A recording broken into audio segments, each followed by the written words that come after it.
Now there's something called a measured move, and I will show you. Let's say you enter your trade from here. This is a fair value gap, and you take your entries from here. And then normally you may want to take your profits here. Now, why are you taking your profits too soon when you are in a trend? You're bullish, price is bullish. Why are you taking your profits too soon? This is too arrow. So, but you can get more out of this trade. How can you get more out of this trade? If you measure the distance between, measure it, use your measuring tool, use this tool, right? Your price range, okay?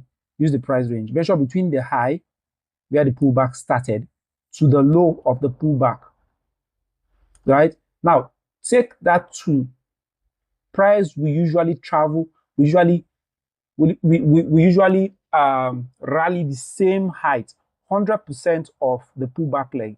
Price will rally 100% of the pullback leg. That is a realistic place to set your profit targets. Okay, so we've gone from 2 arrow to 4.3 arrow. Okay, now do the same thing here for every pullback that you have. So you don't need to guess. You don't need to guess where price may turn. Use the measure to use the price range. Measure the high to the low of the pullback. Now, price will tend to go to the high before a pullback happens. Now, I want you to look at this. I want you to look at this. I want you to see this. See, from the high to the low, what did you notice?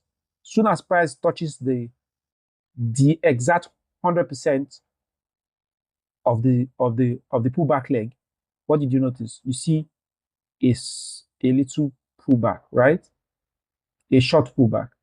So measure from here to here. Soon as price crosses there, you see, just a few pips above, you see a pullback. Now, let's do for this. Same thing happens here. Measure the height of the pullback. Measure the length of the pullback. Soon as price crosses the 100%, it pull back. So this way, you don't need to guess where your take profit should be, right? You can use this to scale into positions because you know if price gets to this place and accepts, that is, price gets to this place and accepts this high, right? So it closes, it breaks out. In your language, you say it breaks out or it accepts. Now, you can use this to add to positions because you know where price is likely to reverse from, okay? The same thing happened here. Pay attention to this price. Pay attention here. You see this high? Now, let's measure the range.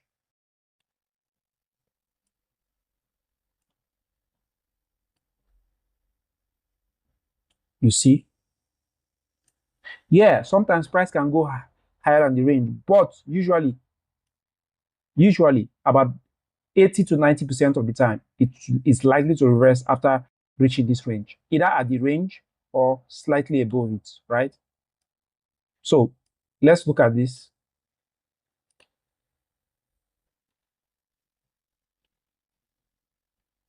So let's measure this.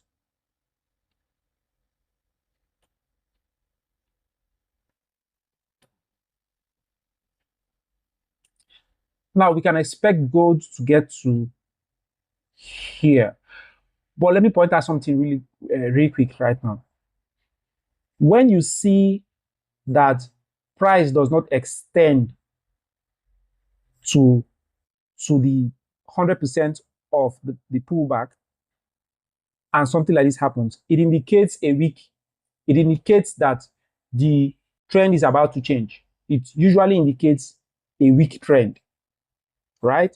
Is a sign of a weak trend. So buyers are gradually getting exhausted, okay? Buyers are gradually getting exhausted. That's what it means, right? So you can use the measured move to set profit targets and also to predict when or anticipate when the trend is weakening, when the trend is getting weak, right? So that's what you can do with a measured move. So next time when you're in a trend, do not be in a hurry to take a profit. Measure the range between the high and the swing high and the swing low, right? The length between the swing high and the swing low. So price will extend to the same length.